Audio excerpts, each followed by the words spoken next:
Hybrid মাগুর মাছ কেমন পুকুরে চাষ করবেন, হাইব্রিড মাগুর মাছ কতদিনে কত ওজন আনতে পারবেন, হাইব্রিড মাগুর মাছ বাজারজাত কেমন এবং এটি রোগবালাই কেমন, হাইব্রিড জাতের মাগুর মাছটিকে আপনি প্রথম অবস্থায় কী খাবার দিবেন এবং বড় অবস্থায় এই মাছটিকে কী খাদ্য খাওয়াবেন।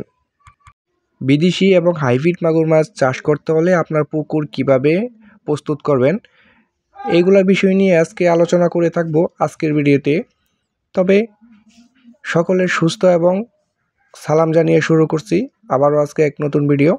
আসসালামু আলাইকুম প্রিয় মাছ চাষি ভাইরা, এই মুহূর্তে আমার ভিডিও স্ক্রিনে যে মাছগুলো লক্ষ্য করে দেখতে পাচ্ছেন, এটি হচ্ছে অরিজিনাল চকলেট কালার হাইব্রিড মাগুর মাছের পোনা। ভিউয়ার্স দেখতেই পাচ্ছেন, এটি খুবই সুন্দর এক চাড়া এক রেডের পোনা।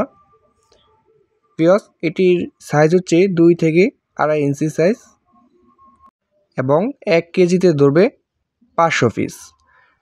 সম্মানিত ভিউয়ার্স, যারা ছোট সাইজের হাইব্রিড মাগুর মাছ চাষ করতে চাচ্ছেন, আপনি কিন্তু যে কোনো ময়লা আবর্জনা এবং নোংরা পুকুরেও কিন্তু এটি চাষ করে স্বাবলম্বী হতে পারবেন।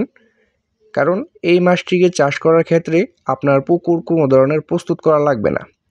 ভিউয়ার্স, এই মাছটি চাষ করতে হলে আপনার প্রথম অবস্থায় এই মাছটিকে খাদ্য দিতে হবে 10 থেকে 15 দিন নারিশ 0 খাবারটা।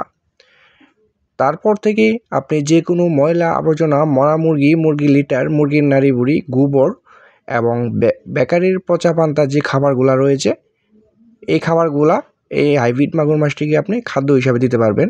এই পচা পান্তা খাবার খেয়ে কিন্তু এই মাছটির খুবই সুন্দর গ্রোথ এবং খুব তাড়াতাড়ি এটি বেড়ে ওঠে। এই মাছটিকে আপনি মাত্র 3 মাসেই বাজারজাত করতে পারবেন। এককটার ওজন আনতে পারবেন 1 কেজিরও বেশি। তো আপনি যদি চাইলে আরও বেশি সময় এটি চাষ করে থাকেন, সেই ক্ষেত্রে আপনার আরও বেশি ওজন হয়ে থাকবে। ভিউয়ার্স, এই মাছটিকে আপনি প্রতি শতকে 500 পিস করে মজুত করতে পারবেন। এই মাছটি রোগবালাই খুবই কম এবং যে কোনো পরিস্থিতিতে এই মাছটি বেঁচে থাকতে পারে, মাছের কোনো ক্ষয়ক্ষতি হবে না। তো যারা হাইব্রিড মাগুর মাছ খুঁজতেছেন, সংগ্রহ করতে চাচ্ছেন, তারা অবশ্যই আমাদের স্ক্রিনে দেওয়া নম্বরে সরাসরি আমাদের সাথে যোগাযোগ করুন। আমরা সারা বাংলাদেশে এই মাছগুলোকে হোম ডেলিভারি দিয়ে থাকি অক্সিজেনের মাধ্যমে।